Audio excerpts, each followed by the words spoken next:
आज हम पढ़ेंगे कवित्त छंद। कवित्त छंद है, उसकी पहली विशेषता होती है कि यह एक दंडक छंद है। अब दंडक छंद किसको कहते हैं? अगर वर्णिक छंदों की बात करें तो जिस छंद में 26 से अधिक वर्ण होते हैं और मात्रिक छंद में अगर 32 से अधिक मात्राएं होती हैं तो उसे दंडक छंद कहते हैं। फिर कवित्त छंद की दूसरी विशेषता है, यह एक समवर्णिक छंद है। समवर्णी का मतलब है इस छंद के सभी चरण जो है एक समान होते हैं, अर्थात एक समान इनमें वर्ण होते हैं। फिर दंडक छंद के दो भेद होते हैं, एक होता है साधारण दंडक और एक होता है मुक्तक दंड। अब मुक्तक दंड का उदाहरण कौन सा छंद माना जाता है? कवित्त छंद। फिर कवित्त छंद के जो हैं 3 प्रकार होते हैं या उसके 3 भेद माने जाते हैं। एक होता है घनाक्षरी कवित्त छंद, जिसका दूसरा नाम है मनहरण कवित्त, दूसरा रूप घनाक्षरी और तीसरा है देव घनाक्षरी। अब हम इन तीनों की विशेषताएं पढ़ लेते हैं। घनाक्षरी यानी मनहरण कवित्त छंद है, उसमें कुल वर्ण होते हैं 31 और 16-15 पर यति होती है, यानी 16-15 के बाद में उसमें थोड़ा रुका जाता है, या फिर उसमें 8, 8, 8 और 7 वर्णों पर भी यति हो सकती है। दूसरा है रूप घनाक्षरी, जिसमें 32 वर्ण होते हैं, इसमें 8, 8, 8 वर्णों पर यति होती है।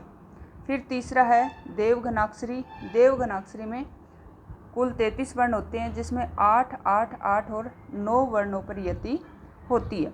फिर हम इसका उदाहरण पढ़ते हैं। इसका उदाहरण है जैसे कर्म को मूल तन, तन मूल जीव जग, जीवन को मूल अति आनंद ही धारी वो, कहे पद्माकर जो आनंद को मूल राज, राज मूल केवल को प्रजा भोन भरी वो। अब इसमें हम जब वर्ण गिनेंगे तो 1, 2, 3, 4, 5, 6, 7, 8, 8 के ऊपर यति हो गई। फिर वापस गिनते हैं 1, 2, 3, 4, 5, 6, 7, 8, वापस 8 हो गई, 8 के ऊपर यति। फिर 1, 2, 3, 4, 5, 6, 7, 8, वापस 8 के ऊपर यति।